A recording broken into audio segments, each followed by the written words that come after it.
Buenas tardes a todos, gracias por la puntualidad para que podamos empezar con la clase de hoy. Muy bien, entonces vamos a dar inicio ya que es la 1 en punto. Deseo que todos estén muy bien, que pues en los sectores donde vivan todo esté tranquilo y que ustedes se encuentren a salvo. Muy bien, bueno, entonces vamos a comenzar según lo que teníamos planificado en nuestra programación. Entonces, hoy es nuestra clase introductoria sobre etología. Ok, entonces, según nuestro programa, hoy vamos a platicar acerca de la importancia de la etología y vamos a hablar acerca de la teoría de la evolución a través de la selección natural, cómo se ha dado esta evolución entre los animales, ¿verdad? Y vamos a hablar para ello un poquito acerca de la eficacia biológica, la adaptación, la selección sexual, la teoría de la selección por parentesco, ¿sí? Vamos a hablar también selección natural a nivel individual, optimización e inversión parental, ¿ok? Algunas cosas ya las habíamos platicado un poco en ecología, pero vamos a irle dando entonces ya el enfoque del comportamiento animal, ¿sí? Entonces, hablemos un poquito acerca de la importancia de la etología. ¿Cuáles son sus competencias? Ok, van a explicar la importancia de la etología en las ciencias veterinarias y que ustedes puedan conocer los pioneros de la etología antigua y moderna. Es decir, que si estoy diciendo que los van a conocer, esto no va a ser pregunta de examen, ¿ya? Mientras que si yo les digo explicar, definir, eso sí va a ser pregunta de examen, ¿ok? Para los que no habían llevado clases conmigo, sus claves, sus tips de estudio siempre van a ser sus competencias, ¿ok? Entonces, en este caso sería explicar la importancia de la etología en las ciencias veterinarias, ¿sí? Entonces, ¿qué es la etología? A ver, ¿quién quiere dar su definición? ¿Qué cree que es la etología? ¿Alguien que quiera hablar?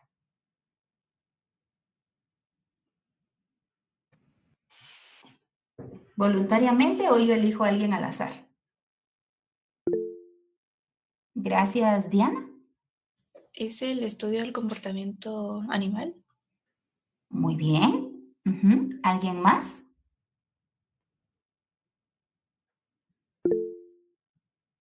Vamos a ver confeti a Diana. A ver, Sheila. Primero, buenas tardes. Buenas Para tardes. mí, la etología, además de lo que dijo Diana, también va complementado a qué causa esa reacción en el animal, ese comportamiento, cómo el ambiente en el que se da esa reacción y cómo puede llegar a intervenir también en el medio ambiente. Muy bien, Sheila. Te felicito. Muy, muy bien. Muy, muy bien. ¿Alguien más? Sí, Daniel. Buenas tardes, doctora. ¿Podría ser también como la adaptación de las especies animales a un entorno? Muy bien. Muy, muy bien. También es cómo se adaptan las especies animales a un entorno. Ok. Bueno, si nos vamos a la etimología de la palabra, es decir, su origen, cómo está compuesta, pues viene de una palabra griega, ¿sí? Ethos quiere decir costumbre. Logos, ya sabemos, en la mayoría de ramas de ciencia, ¿sí? Es un tratado o un estudio de algo, ¿verdad? Entonces podríamos decir que la etología va a ser la ciencia que va a estudiar las costumbres, ¿sí? Pero lo hemos orientado a el estudio de la conducta, que sí, muy bien, está relacionada con el comportamiento, con factores ambientales, que eso es la etología moderna, ¿verdad? El hablar ahora que va interrelacionado con el ambiente, tiene factores genéticos, va de la mano también con su especie, ¿sí? ¿Qué lo ha marcado a lo largo de este individuo, a lo largo de su formación? También influye qué pasó en el periodo sensible de esos animales, que lo vamos a ir viendo a lo largo del curso, cuál es el tiempo sensible, es decir, el tiempo que tenemos para la formación de la personalidad de ese animal. En el caso de nosotros de seres humanos, pues nuestros primeros 6 años de vida marca la personalidad, por eso es de que hay que ser tan cuidadosas con los niños, ¿verdad?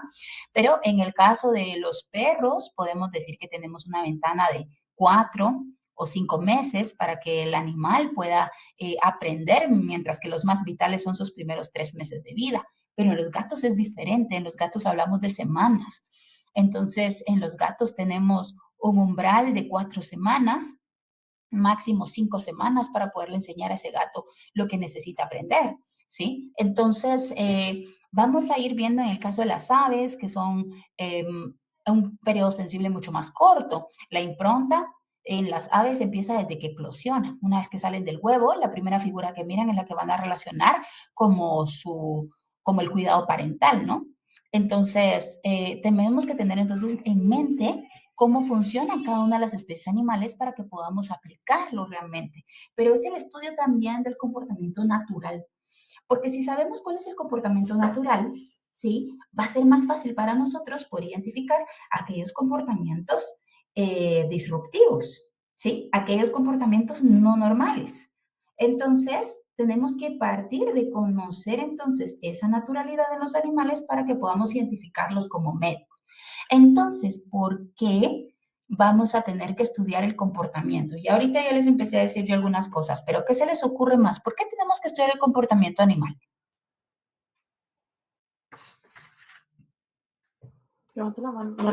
Para la salud del animal.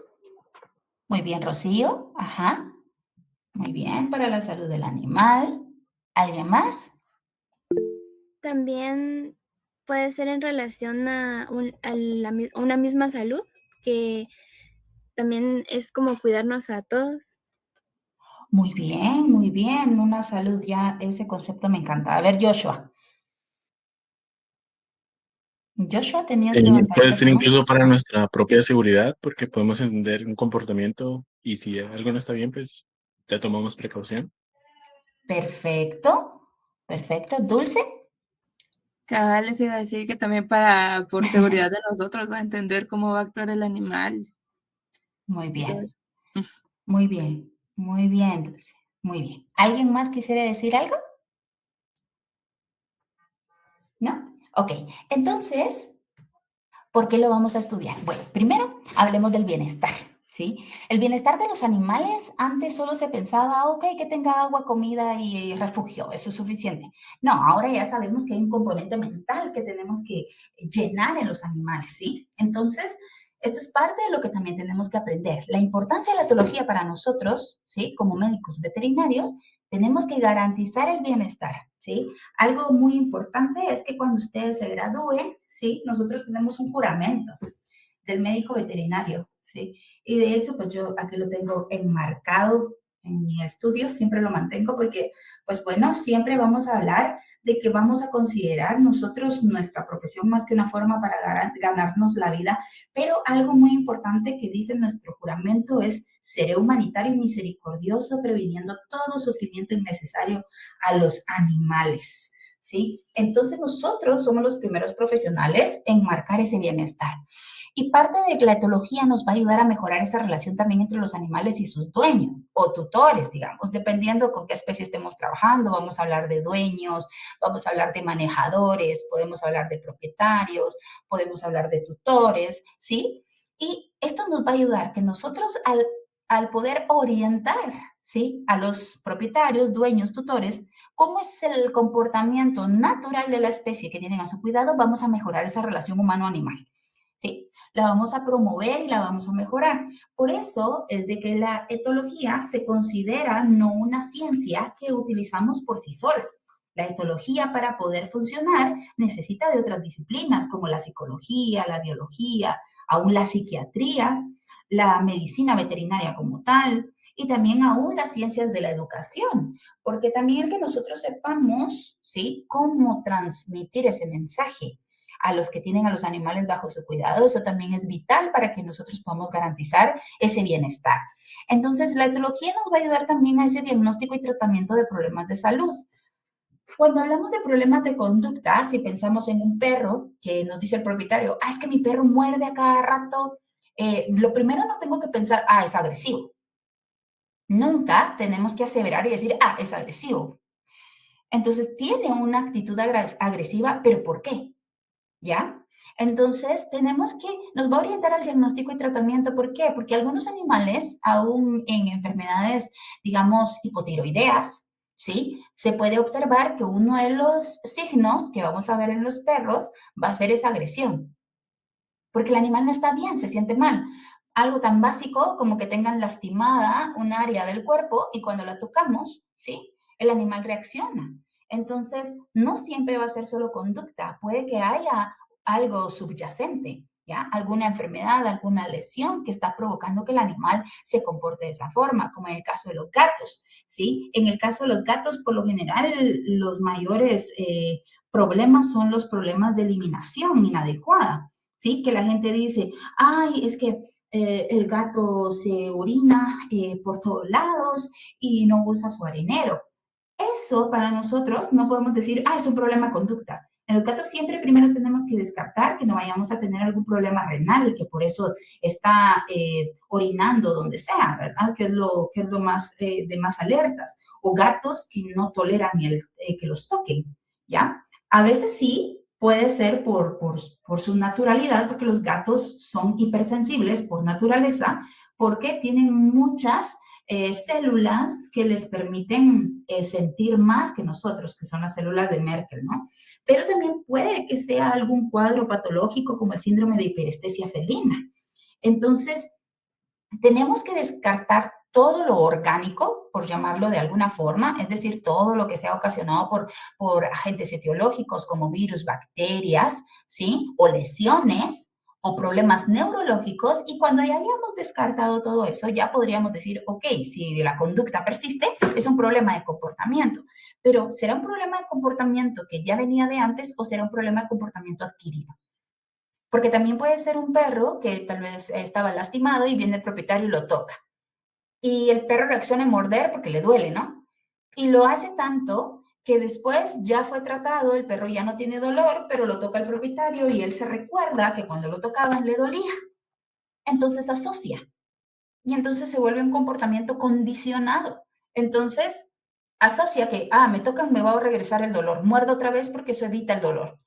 Entonces, puede ser una conducta después aprendida que tenemos que tratar. Por eso es de que la etología es importante, nos va a ayudar a prevenir esos problemas de comportamiento, a entender si hay otras razones subyacentes que estén ocasionando estos comportamientos y por ende, finalmente, que vamos a lograr mejorar la calidad de vida de los animales y de los seres humanos. Porque un animal que no está bien, que sea agresivo, que tenga actitudes pues agresivas y que no sabemos qué lo está detonando, pues puede que lesione a sus propietarios, puede que los muerda, en el caso de los gatos que los arañe, ¿verdad? Entonces, todo eso nos va a ocasionar también que hayan algunos tutores que ya no se quieran hacer cargo y digan, ok, mejor demos este animal porque no lo puedo manejar. Cuando tal vez el animal tiene problemas médicos que no han sido tratados, ¿sí? Entonces, vamos a mejorar la calidad de vida de nuestros pacientes. Entonces, ¿cómo surgió la etología? Hablemos un poquito de cómo se empezó a desarrollar el comportamiento animal y cómo se marcó. Bueno, pues los griegos fueron los primeros en registrar, los antiguos griegos, en registrar algunos comportamientos animales. Aristóteles, pues realmente fue uno de los que también marcó en sus volúmenes, algunos de sus escritos, identificaba algunos comportamientos animales.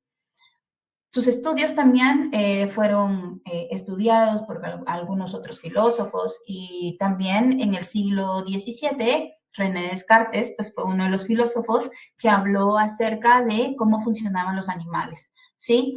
Realmente Descartes, dentro de las ciencias etológicas y dentro de las charlas de bienestar animal y muchas cosas, a veces al pobrecito se le sataniza, pero realmente Descartes, a pesar de que tenía un concepto malo, porque él decía que los animales eran como máquinas y que como no tenían espíritu y no tenían alma, nosotros lo podíamos usar como quisiéramos, ¿no?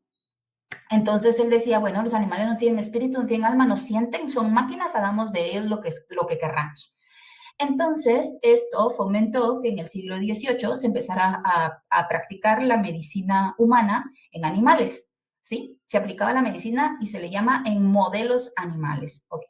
Entonces utilizaban modelos animales y ¿qué pasó? La sorpresa que cuando se empezó a utilizar la medicina en animales se dieron cuenta, oh, hay similitudes fisiológicas entre los animales y nosotros. Entonces sí hay terminaciones nerviosas, eso quiere decir que sí sienten dolor, ¿sí? Entonces, esto también pues contribuyó a un avance y por eso Harrison sacó su libro de Animal Machines, porque él también ahí habla de que realmente los animales no son máquinas, pero partiendo de lo que decía René Descartes, pues realmente en su discurso del método pues habla de esto, pero no hay que como tomarlo como un mal filósofo, sino que realmente parte de lo que él eh, sacó de conjetura nos llevó a conocer a los animales como los conocemos hoy.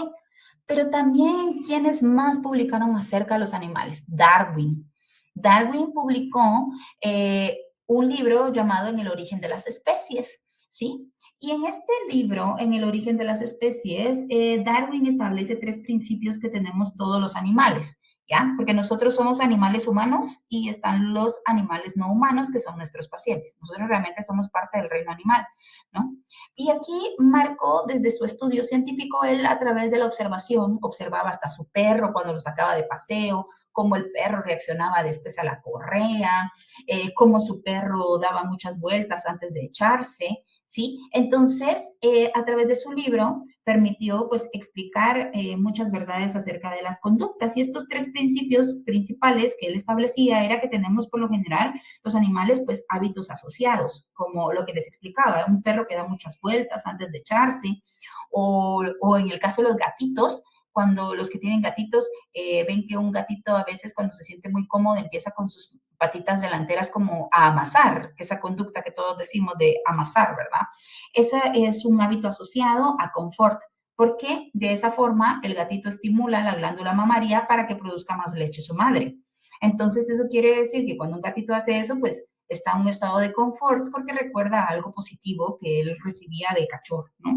Entonces, también otro de los principios que él establecía era la antítesis, ¿verdad? Eso quiere decir que todos podemos tener o experimentar emociones negativas por el cambio, ¿sí? A algo específico o inesperado, ¿verdad? Algo que era, así como ahorita estamos en clase virtual, para muchos puede ser como tener una sensación negativa porque les gusta más tal vez estar presencial, estar ahí en la universidad porque ponen más atención que ahorita que están en sus casas y a lo mejor pues están con un oídito aquí y otro tal vez jugando o haciendo otra cosa, ¿ya? Y puede tener como un efecto negativo. Y también otro de los principios es que hay acciones constituidas principalmente por el sistema nervioso, es decir, que pueden estar asociadas al dolor, al miedo, ¿sí? Al nerviosismo, ¿no? El hecho que un animal se sienta ansioso, ¿sí? Entonces, este libro, la verdad es de que es bastante interesante y afortunadamente lo conseguí en PDF. Se los voy a colgar en la UV para que lo puedan leer, ¿sí? Que le den una revisadita. Es tal vez un poquito rústico y no es como actualizado, obviamente, porque es de años 1859, pero de los años 1800, pero realmente va a tener bastantes avances que ya tenía Darwin. Imagínense, desde esa época él ya hablaba del comportamiento animal y creo que vale la pena que le pueda dar a ustedes una leidita. Es algo extenso, pero realmente creo que vale la pena. Ok, entonces, parte también de la historia de la etología, tenemos a 3 científicos que recibieron el Premio Nobel de Fisiología Medicina en el 73 por sus descubrimientos en cuanto a los patrones de conducta individuales y sociales en los animales. Ellos son Konrad Lorenz, que es el que ven en la fotografía. Tenemos a Nicholas Timberger, ¿sí? Y a Carl von Frisch. Bueno, hablemos un poquito primero de Nicholas Timberger. Realmente, él fue el que estableció acerca de las causas próximas y causas últimas de la conducta. En cuanto a las causas próximas, él hablaba acerca de la ontogenia de la conducta, es decir, las conductas primarias, ¿sí? Las conductas con las cuales se nacen y las conductas que se aprenden en el periodo sensible. Y las causas últimas, que son aquellas adaptaciones que tienen los animales, ¿ya?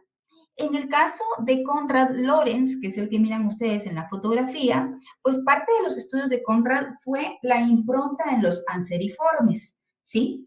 Él se dio cuenta que aprendían rápido, principalmente los anseriformes, porque en ellos fue que realizó su estudio y estableció entonces un modelo también psicohidráulico de la motivación que tenían los animales.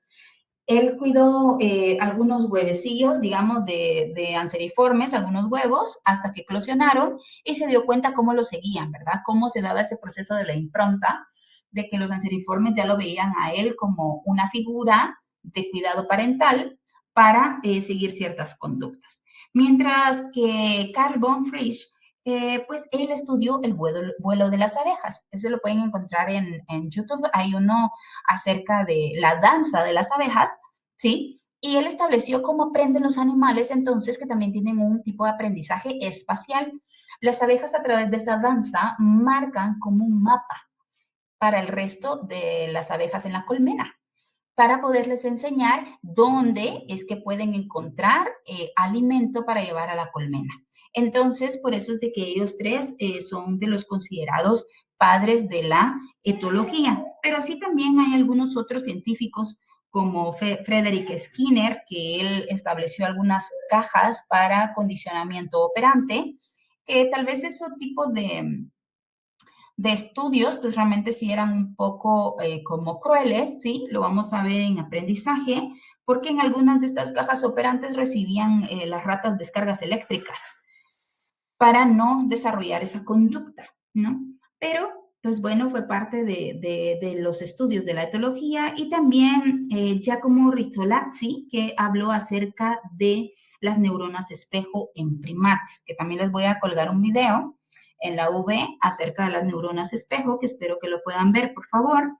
Y ahora, un poquito ya de información más actual, tenemos a Robert Sapolsky, que pues bueno, él es un escritor estadounidense, científico, es profesor de ciencias biológicas y neurología en la Universidad de Stanford, pero él ha desarrollado muchos estudios que están asociados en unas reservas en Kenia, junto con el Museo Nacional de Kenia y el laboratorio en Stanford que él trabaja. Y Robert Sapolsky habla acerca del estrés crónico, porque él ha estudiado mucho el estrés crónico a nivel celular en los macacos. Y también les voy a dejar colgado el video de YouTube donde se habla acerca de la investigación y él también sale en ese video explicando parte de su investigación. Pero algo importante es cómo él establece que el estrés, a través del estrés dentro de estas comunidades, se da cuenta cómo estos animales conservan niveles de estrés alto porque los macacos se han caracterizado, perdón, porque los machos son altamente reactivos, ¿sí? Altamente agresivos y dominantes y mantienen entonces un nivel de estrés bastante elevado dentro de la comunidad, dentro de la colonia, ¿no? Y luego él también aquí explica cómo posterior a un brote de tuberculosis que hubo en Kenia, que también como los macacos llegaban a los basureros, ahí se contagian los de tuberculosis, murieron los que eran más agresivos y por lo tanto quedaron machos que eran un poco más sociables, más relajados y estos machos fueron los que se empezaron a reproducir más y estas colonias de macacos que estaban aledañas a donde se dio el brote de tuberculosis cambiaron mucho en cuanto a su estructura social. Tanto que al punto que las hembras, cuando llegaban machos de otras colonias con esa característica dominante, abusivos, ¿verdad? Más agresivos, las hembras los rechazaban porque ya estaban acostumbradas a vivir en un ambiente tranquilo, ¿ya? Es como que dijéramos que cambió ese comportamiento gracias, digamos, a ese brote que hubo y cómo se vio que conservan niveles de estrés más bajos, ¿sí? Los niveles de cortisol son más bajos y cómo han podido aprender otras habilidades. Y lo traspolan un poco a nosotros de seres humanos. Cuando estamos en niveles altos de estrés, perdemos ciertas conexiones neuronales y por lo tanto perdemos información. Por eso es importante no estresarse al momento de los exámenes, porque nos estresamos tanto que se pierden conexiones y no recordamos información que ya habíamos estudiado, ¿ya? Pero también ahí explica cómo podemos ir recuperando parte de esas conexiones, ¿sí? Entonces creo que ese video es muy importante y me encantaría que lo pudieran ver. Y actualmente también, dentro de las nuevas tendencias de cómo se maneja el comportamiento animal, está la doctora Karen Overall. Ella, pues, que es médica veterinaria, está especializada en comportamiento canino y felino. Y más que todo, ella se ha dado a la tarea de demostrar cómo se da ese comportamiento basado en la genética neuroconductual de estas especies animales, cómo se dan los comportamientos normales y anormales y la importancia de cómo deben de ser evaluados, que son las nuevas tendencias de realmente de cómo deberíamos de trabajar la etología. Para etología realmente les recomiendo que sea información de los años 2000 para acá, no antes. En el año 2000 cambió mucho las nuevas tendencias de cómo entendemos a los animales. Antes del 2000 todavía se hablaba del perro alfa, ¿ya? Y eso ya se ha demostrado que igual no hay machos alfa.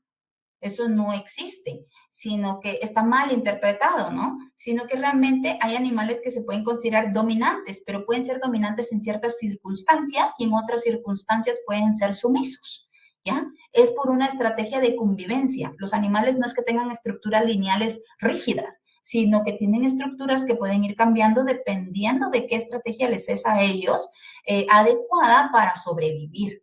Entonces, por eso la doctora Overall ha marcado también parte de ese cambio de cómo se observa ahora los animales y ella elaboró un manual de medicina del comportamiento, de clínica de medicina del comportamiento, que ese manual también lo conseguí, solo que en inglés, pero se los voy a dejar también colgado ahí en la UV, que espero que les pueda servir. Muy bien. Entonces, ya hablamos un poquito acerca de antecedentes, cómo ha ido cambiando la etología, porque la etología entonces es una ciencia, va variando, ya no nos podemos quedar con la etología de antes de los años 2000, hay que irla cambiando y que podamos ir nosotros como médicos analizando realmente cómo se ha dado esto. Sin embargo, no podemos negar que siempre hay teorías acerca de la evolución y cómo los animales van cambiando y por eso también vale la pena que las conozcamos. Entonces, ahorita que vamos a hablar acerca de la teoría de la evolución, ¿sí? Su competencia para este tema es la siguiente, que ustedes puedan explicar la teoría de la selección natural basada en la eficacia biológica como una tendencia evolutiva, ¿ok? Eso es lo que necesito que comprendan con lo que vamos a platicar ahorita. Entonces, ¿qué es evolución? ¿Sí? La evolución realmente podemos decir que ha sido como un proceso pues continuo, donde todas las especies animales, incluyéndonos a nosotros obviamente, se han ido transformando a lo largo del tiempo, han sufrido cambios de forma sucesiva en diferentes generaciones, ¿sí? Como aquí el caso del elefante, ¿verdad? Que conocemos ahora, cómo ha ido cambiando, la forma aún de sus dientes, ¿sí? La forma de su trompa, el tamaño, las habilidades para consumir ciertas especies herbáceas, digamos, ¿sí? Y se recuerdan también que en clase de eco hablamos también acerca de los elefantes que ahora han perdido sus colmillos, ¿verdad? Y cómo se han tenido que adaptar para perder sus colmillos de forma natural para no ser cazados por los colmillos y de esa forma asegurar su supervivencia y cómo esto ha afectado que ahora pues eligen otro tipo de plantas para poder alimentarse porque ya no tienen sus colmillos para poder macerar ciertos tipos de plantas, ¿no? Y cómo esto también puede afectar a otras especies porque los elefantes han sido especies clave, y esto ya lo hablamos en ecología, han sido especies clave para otras especies herbívoras, ¿no? Entonces, la evolución realmente se ha dado ese intercambio a lo largo del tiempo a través de la selección natural. Elegir aquellas características que todo individuo considera que son más favorables, ¿sí? Que pueden ayudar a la supervivencia. Entonces, aquí podemos hablar también que parte de la evolución ha cambiado hasta algunos patrones de comportamiento de animales. ¿Se recuerdan cuando hablamos también en el caso de los primates, que también se da mucho el tit for tat, ¿verdad? Hoy por mí, mañana por ti. ¿Sí? Hoy te ayudo, tú mañana me ayudas, porque son parte de las estrategias evolutivas para poder garantizar la supervivencia de una especie. Entonces, algo importante que aquí influye en la evolución es la teoría de la selección natural. ¿Y qué nos dice la teoría de la selección natural? La teoría de la selección natural nos dice que solo aquellos animales que son más equipados, sí, que están más equipados o que están más adaptados, pueden sobrevivir y reproducirse, a fin de que puedan estar transmitiendo todos esos rasgos genéticos a sus descendencias. La selección natural también puede presentarse en forma de mutación. ¿Se recuerdan cuando vimos en una clase de ecología que teníamos algunos escarabajos negros, otros escarabajos blancos, y los que se podían mimetizar en el entorno eran los que sobrevivían, ¿no? Y entonces eran los que más se iban a reproducir y por lo tanto esos genes iban a predominar en las siguientes generaciones, ¿no? Algunas de esas mutaciones entonces pueden ser adecuadas para garantizar la supervivencia. Como pensemos, por ejemplo, que existiera una especie animal que antes tenía patas cortas y sus movimientos eran muy lentos, ya. Y está esa especie. Y de repente surge dentro de esa población algunos individuos que tienen las patas más largas y por lo tanto tienen movimientos más rápidos.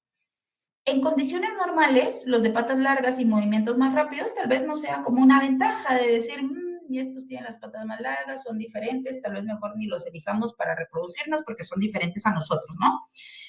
Pero ¿qué pasa si llega un depredador que ha migrado o que evolucionó y es más rápido y más adaptado a este nuevo ambiente?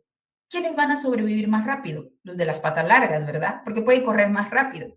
Entonces, pueden huir más rápido este depredador. Entonces, estos animales, al haber evolucionado, van a ser quienes van a ser más eficaces para sobrevivir y por lo tanto van a ser los que van a tener ahora la ventaja de dejar descendencia. ¿Por qué? Porque por la selección natural, los otros individuos van a decir, ay, mejor me apareo con este individuo de patas largas porque tiene la característica que se necesita para poder sobrevivir a los depredadores, ¿sí? Entonces pueden ir generando, ya sea la selección natural puede generar mutaciones que puedan ser morfológicas, es decir, una estructura que cambie, o funcionales, ¿sí?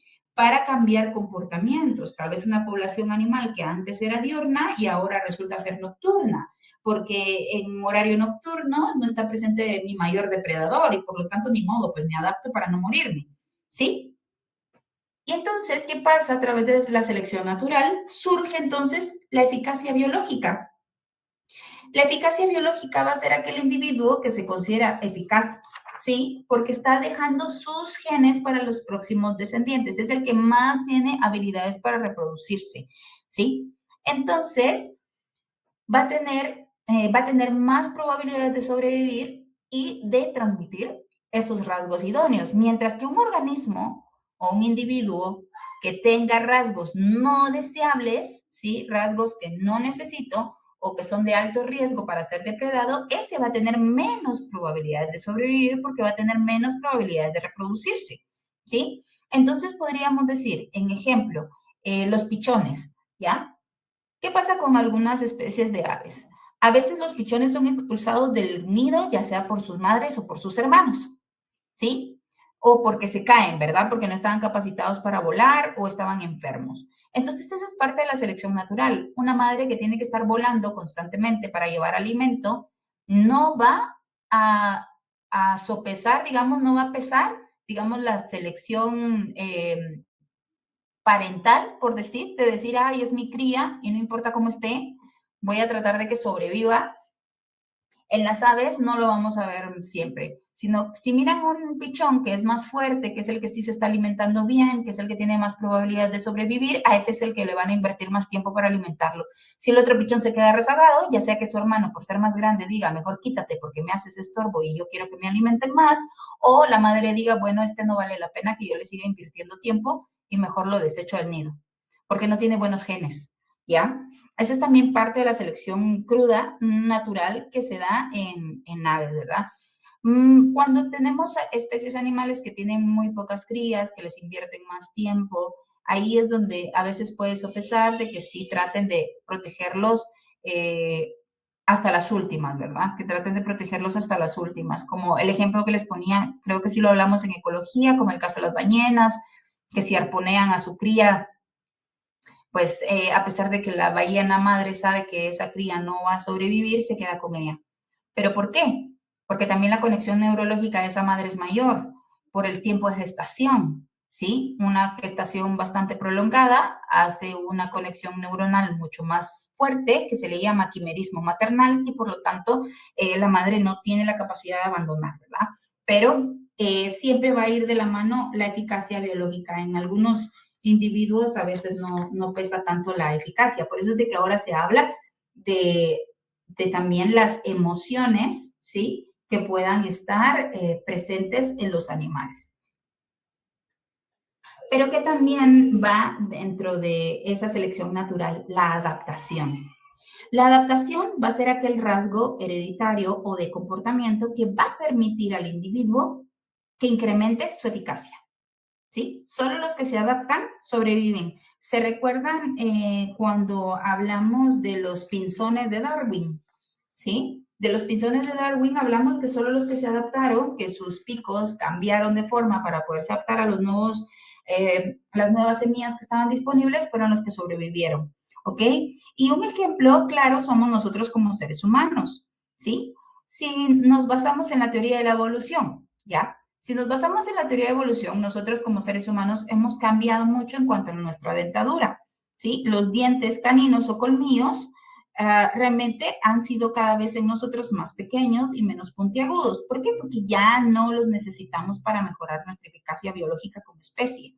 Ya no es una adaptación beneficiosa, ya no la necesitamos y entonces algo que no se necesita se deja de presentar, ya no se usa. ¿Ok? Entonces, esas adaptaciones ya no son útiles, pero puede que hayan adaptaciones que sí sean útiles y que por lo tanto deban de permanecer si son beneficiosas, ¿ya? Otro ejemplo de la adaptación, nuevamente regresemos al caso de los elefantes, los que se tuvieron que adaptar a no tener colmillos, ¿verdad? Y dentro entonces de la selección natural también está la tendencia evolutiva. Van a ser esos cambios que van a continuar a lo largo de varias generaciones. Es decir, que ya una característica que sirvió en una evolución se va a mantener muchas generaciones más, ¿sí? Como, por ejemplo, el cuello largo de las jirafas.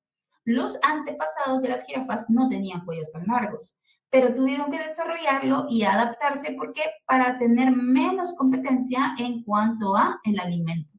El cuello largo les permite alcanzar ramas que están más altas que otros individuos herbívoros no pueden alcanzar y por lo tanto esa tendencia evolutiva les presenta una ventaja, ¿sí?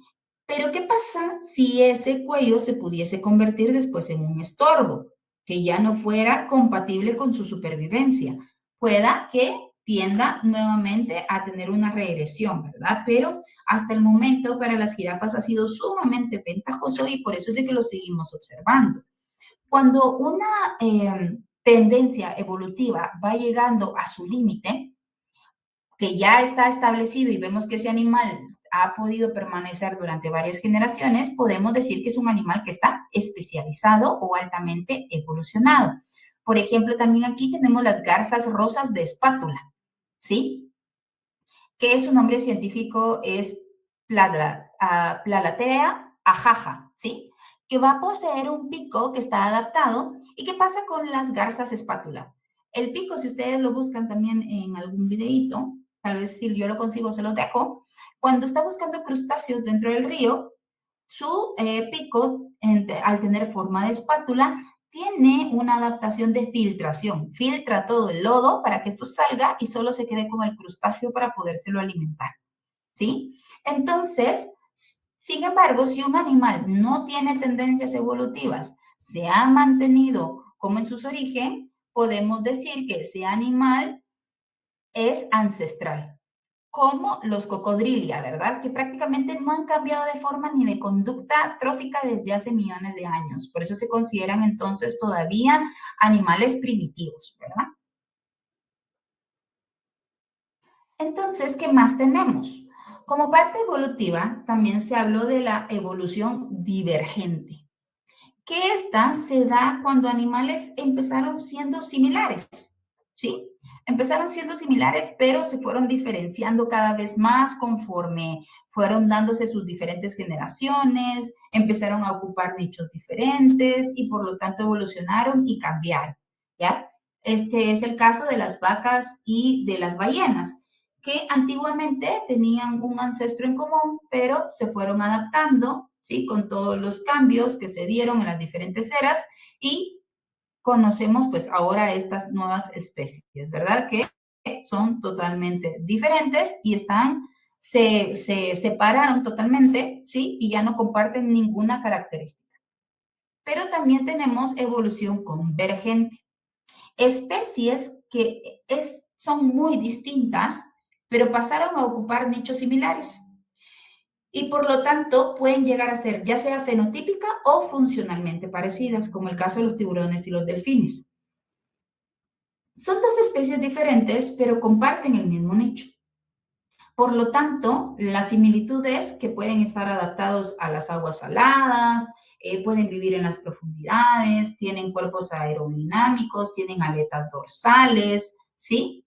Entonces, esto también les puede dar como esas similitudes. Sin embargo, no dejan de tener también diferencias como el esqueleto, digamos, que en los tiburones es más cartilaginoso, mientras que los delfines es óseo, ¿ya? Pero pueden llegar a tener ciertas características funcionales parecidas, ¿verdad? Aún hasta de comportamiento, dependiendo de las especies. Hay algunas especies de tiburones que sí cazan en grupos, mientras que los delfines también, pues por lo general, cazan en grupos. Sin embargo, ellos su estrategia es a través de la ecolocalización, ¿verdad? Es algo que no ha desarrollado los tiburones. Pero convergente quiere decir que llegan a un punto similar, ¿sí? Pueden compartir el mismo nicho y por lo tanto algunas características pueden ser similares, no iguales. ¿Y qué pasa también como parte de la selección natural? Está la selección sexual, ¿sí? Esto es bien marcado en aves principalmente. Lo vamos a ver cuando veamos la clase de atracción y cortejo. Pero en la selección sexual, ¿qué pasa? ¿Es parte de la selección natural? Sí. Aquí, ¿qué es lo que predomina? Esos rasgos asociados al éxito reproductivo, ¿ya? Entonces, aquel individuo que tenga una característica que sea bastante importante para el otro congénere, va a ser el que va a tener más probabilidades de reproducirse y por lo tanto dejar su descendencia, ¿sí? Como por ejemplo en el caso del quetzal. La hembra de quetzal, si ustedes la miran, no tiene una cola larga, solo el macho. Aquí quien elige a la pareja es la hembra. La hembra evalúa la calidad del plumaje de la cola del macho principalmente. Si ve que las plumas están en buen estado, quiere decir que es un macho que es muy eficiente en escapar de depredadores o que no ha estado en riesgo de depredación. Mientras que si mira un macho con la cola dañada, desde ahí ya está descartado, como en el caso también de los pavos reales. Pero en la selección natural no es que solo las hembras elijan. Aquí va a elegir el individuo que tiene más que perder, como en el caso de la gallineta de agua. La gallineta de agua, el sistema de apareamiento es diferente. Una hembra se puede aparear con muchísimos machos y el macho es el que se queda en el nido cuidando a los huevos, empollándolos. Entonces, ¿quién tiene más que perder? El macho. Porque el macho, durante todo el tiempo, obviamente, que esté empollando, no se puede volver a aparear. Entonces, en este caso, las hembras pueden pelear por el macho, pero al final el macho decide con qué hembra se va a parear, porque es el que tiene más que perder, ¿sí? Entonces, también puede que en este caso, también por eso es de que se da en algunas especies de animales lo que se denomina el dimorfismo sexual, es decir, que hay diferencias entre machos y hembras bastante marcados. Principalmente esto lo vamos a ver en especies que son monógamas, ¿sí? Entonces, al ver con especies monógamas este tipo de comportamiento, entonces es la selección natural va a estar marcada también por la hembra. Y también tenemos la teoría de selección por parentesco. ¿Qué pasa aquí con la teoría de selección por parentesco? Pues bueno, un individuo considera que su eficacia biológica puede aumentar, solo que en este caso sería una eficacia biológica secundaria, puede aumentar si ayuda a un congénere a que se apareje. Por eso les coloco aquí el ejemplo de los chitas.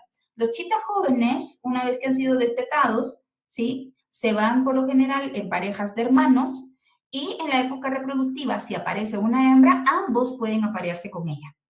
Ambos se aparean con ella. En este caso, las hembras pueden tener crías de ambos, ¿sí? De ambos machos con los cuales se aparearon. pero es una forma que en lugar de entrar en pelea entre ellos dos como hermanos, prefieren compartir la pareja para asegurar que ambos puedan dejar descendencia. Esa es una teoría de selección por parentesco, un ejemplo. Otro ejemplo podría ser en el caso de los leones. En leones se ha observado de que es cierto que hay una pareja dominante, ¿sí? Pero el león pues tiene más hembras con las cuales se puede aparear. Pueda que deje que uno de sus hermanos se quede dentro del grupo, pero le limita ciertas hembras con las cuales sí se puede aparear. La hembra, que es su pareja principal, por llamarlo de alguna forma, no está disponible, digamos, para el hermano, ¿ya?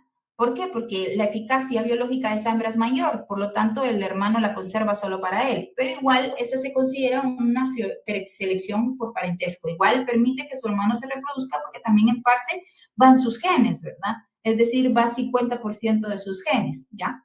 Entonces puede ayudar a su pariente a sobrevivir por un tipo de eficacia biológica indirecta o secundaria, ¿ok? Y tenemos también la teoría de selección natural a nivel individual. ¿Qué pasa aquí? El individuo realmente va a sopesar sus ventajas propias, ¿sí? Sus ventajas para ser selectivo. En lugar de unirse a un grupo, va a sopesar esa selección natural propia. Por eso les coloco el ejemplo en el caso de los pumas. Las hembras en época de apareamiento dejan su territorio y van a buscar al macho a su territorio. Se aparean con él, el macho se puede aparear con más hembras, pero ella obviamente ya no se vuelve a aparear y se regresa nuevamente ella a su territorio a cuidar de sus crías, ¿sí? Ella solo sopesa sus ventajas propias, ¿sí? Su ventaja selectiva para poder elegir un individuo que tenga esas características que a ella le parezcan óptimas para que sus crías tengan esas probabilidades de sobrevivir. Sin embargo, en los pumas se ha observado últimamente un comportamiento que todavía no está bien definido por qué se da. En la Patagonia se ha visto algunos pumas que, algunas hembras que tienen crías, cuando escasea el alimento, a veces encuentran a un macho que ya cazó y la hembra se acerca a pedirle comida al macho. Se ha observado algunas veces que el macho accede y le comparte de su presa. Y esto levanta la conjetura de que es probable que el macho reconozca a las hembras con las cuales se ha apareado y acceda a compartir el alimento como parte de esa eficacia biológica indirecta, para que sobrevivan entonces, perdón, de esa eficacia biológica directa sería aquí, perdón, directa, para que sobrevivan sus descendientes, porque tienen su genética, ¿ya? Entonces, por eso es de que se llega a la conjetura que es probable que por eso lo compartan. Y también tenemos la teoría de la optimización y estrategia evolutiva estable. ¿Qué pasa aquí?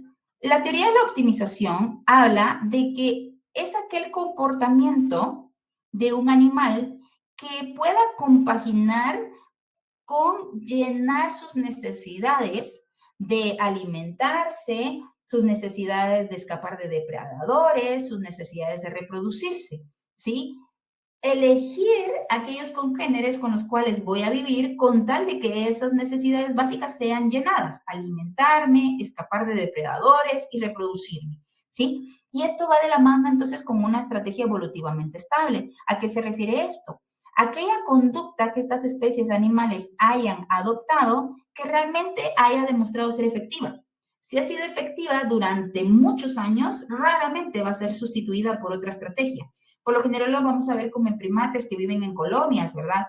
Vemos que se acicalan, también tienen algunos individuos que dan señales de alarma cuando vienen depredadores, tienen individuos que ayudan también al cuidado de las crías, tienen individuos que se encargan de la recolecta y compartir alimento con otros, ¿sí? Y entonces, por eso es que se habla de que establecen una selección natural que sea óptima a fin de garantizar esa supervivencia y a través de una estrategia que sea estable, que demuestre que realmente ha funcionado. Si funciona, los animales no van a cambiar esa estrategia por nada. Y también surge la teoría de la inversión parental. Esto ya habíamos platicado. Hembras que tienen menos crías les invierten menos tiempo. Hembras que tienen más crías hembras que tienen pocas crías les invierten más tiempo y las que tienen muchas les invierten menos tiempo, por lo general. Pero ¿qué pasa entonces? En la teoría de inversión parental hay otros aspectos comportamentales que podemos incluir. Aquellas hembras, se ha observado así como hembras de gorila, que quedan preñadas casi en su última etapa de vida fértil. Estas hembras, al ser mayores, van a invertir mucho más tiempo y más energía en el cuidado de esa cría que una hembra más joven. Porque la hembra más joven todavía tiene una probabilidad de decir, ok, si no funciona esto y se me muere esta cría, pues bueno, todavía tengo tiempo para poderlo volver a intentar y tener otra cría más adelante. Mientras que una hembra ya mayor, que ya está en su última etapa fértil, no se puede dar ese lujo. Para ella es su última oportunidad. Entonces, como es su última oportunidad de tener crías, la va a cuidar más. Y eso no solo se observa en primates animales no humanos, sino que también en nosotros como seres humanos. Se ha observado en mujeres que tienen hijos después de los 30 que tendemos a invertir mucho más tiempo en ese niño para que no le falte nada y que tenga todo lo óptimo que aquellas madres que son madres, perdón la redundancia, que tienden a ser madres antes de esa edad. Entonces, sí se observa como parte de la teoría de inversión parental. Aquí también les coloco este ejemplo del video que son los titis de cabeza de algodón o cabeciblancos. Estos titis por lo general forman comunidades donde hay hermanos ayudantes. Hay una pareja dominante, pero no hablamos aquí de animales alfa, ¿verdad? Sino es una pareja dominante porque tiene las características fenotípicas ideales para reproducirse. Está la pareja dominante y sus hijos mayores se vuelven niñeros o hermanos canguro para cuidar a las crías de sus padres, los más jóvenes, con la esperanza de que cuando alguno de sus padres fallezca puede subir de escala para poder ser siguiente elegido para mantener la línea genética. O bien, si aumenta bastante considerable el territorio, pues bueno, ellos pueden optar a una parte del territorio, elegir una hembra y empezar su propio clan. Entonces, pero el riesgo está que si no sucede ninguna de las dos cosas antes, pueda que pase toda su vida de hermano canguro y pierda su época más fértil para poder reproducirse. ¿Cómo lo hacen también? Se ha observado de que las hembras inhiben químicamente a las otras hembras para que no entren en celo, para que no haya competencia. Esto es bastante interesante de estudiar. Pero, entonces, aquí va, entonces, que también va en función, entonces, de la eficacia, ¿verdad? No tener también más crías si no hay suficiente recurso. Algo que también deberíamos de aprender nosotros como humanos. Ok, bueno, esa sería para el tema de hoy. ¿Tienen alguna duda, pregunta, comentario, consulta? Les voy a dejar aquí el link de la asistencia, ya lo dejé en el chat para que no olviden llenar su asistencia. ¿Sí? ¿Alguien? Sí, Joshua. Mañana va a haber laboratorio. Ay, no, Joshua, gracias por preguntar. Para mañana estaba, según el horario, nosotros lo que queríamos hacer es de que mañana queríamos dividirlos en grupo, pero la licenciada Susana me habló y el doctor Rutín que tienen programado pues mañana una gira. No sé si siga en pie. Entonces, deben de comunicarse con sus docentes de EDC porque nosotros cedimos el espacio de laboratorio para que se puedan ir a EDC. Lo único que teníamos planeado para mañana era separarlos en grupo, pero ustedes lo pueden realizar en el transcurso de la semana y pasarnos el listado de grupos de no más de 10 personas a más tardar el jueves de la próxima semana que nos dieran esos listados para que el siguiente viernes ustedes ya empiecen con su primera práctica de laboratorio. Las prácticas de laboratorio, como con ustedes no tuve clase, ayer era, ¿verdad? Las prácticas de laboratorio se van a trabajar en clase. Entonces, sí necesitamos que ya tengan formados sus grupos y las prácticas les vamos a dar nosotros sus guías para que las puedan resolver ahí en clase y se entregan a mano con letra legible. Coloquen un par de personas que escriban bien legible para que no nos toque estar descifrando. Entonces, para que las trabajen en clase. Pero mañana es EDC, hasta donde yo tenía entendido. Entonces, se comunican con sus docentes de EDC. ¿Sí? ¿Alguna otra pregunta, comentario sobre el tema, sobre la clase?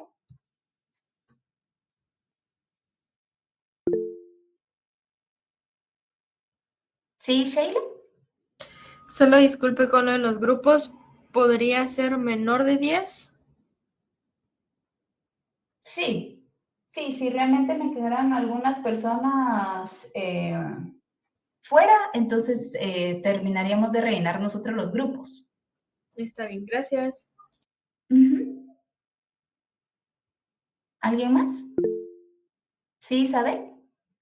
Doctora, disculpe, es que no logré Dime. copiar el título que iba después de tendencia evolutiva, porque estaba copiando lo que está diciendo, pero no sé si podría solo regresar a Ok. De tendencia evolutiva. A ver si quieres el que sigue. regresemos. Evolución divergente. Muchísimas gracias. Sí que les... Convergencia evolutiva, decías tú. Evolución divergente, tendencia evolutiva. Divergente, sí, gracias. Ajá, divergente y luego hablamos de convergente. ¿Sí? Muy bien.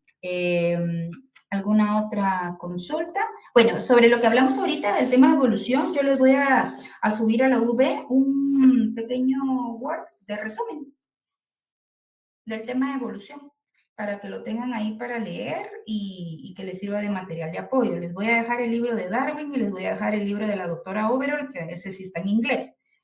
Y les voy a dejar el video de Neuronas Espejo y el video de Robert Sapolsky acerca del estrés crónico de macacos para que también, por favor, los puedan revisar. Y no olviden llenar la asistencia. ¿Tienen alguna otra consulta?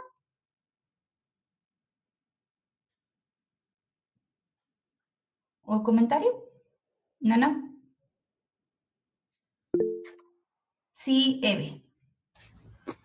Yo tenía la curiosidad porque en el caso de las aves existen ciertas especies donde en vez de tirarlo se lo comen, pero no sé por qué sucede eso. Bueno, de hecho, sabes que estos son algunos comportamientos que aún se pueden ver en perros, pero por lo general en las aves se puede dar por situaciones de estrés, puede ser por escasez de recursos, recurren a veces al canibalismo porque tienen que recuperar de alguna forma también el gasto energético que ya tuvieron. Entonces, esas podrían ser algunas de las causas. Otras causas que también se podrían deber podría ser mala nutrición, eh, como te decía, la escasez de alimento. También si miran que el animal está muy enfermo, la cría, también podrían alimentarse de ella, ¿verdad? Pero no en todas las especies de aves se da. Se puede observar en las gallinas. En gallinas sí se observa. También en algunos ruiseñores, si no tengo mal el dato, también se observa un poco ese tipo de comportamiento. Ujú. Gracias. Muy bien. ¿Alguien más? ¿Tiene alguna duda o consulta? Ok. El código para matricularse en la V va a estar disponible después de las segundas asignaciones, porque quiero que ya estén seguros en qué sección se van a quedar. Ahorita, mientras tanto, sí podrían armar sus grupos de trabajo, de laboratorio, eso sí pues, se podría hacer. Y como ahorita con la asistencia me están dejando sus correos electrónicos, entonces los que no estén matriculados en la UV, les vamos a hacer llegar por correo electrónico la presentación y el resumen de la clase, ¿sí? Pero ya después del 16, si no estoy mal, son las segundas asignaciones, ya después del 16 se les va a dar el código para matricularse a los que ya estén en COAC. Lo estoy haciendo así porque en ecología nos pasó con Alejandra de que algunos se matricularon en V en la sección A y en la sección B. Entonces me aparecían más alumnos de los que realmente estaban y nos tocó estar filtrando quiénes estaban duplicados. ¿Sí? Entonces así lo vamos a trabajar. ¿Alguna otra pregunta?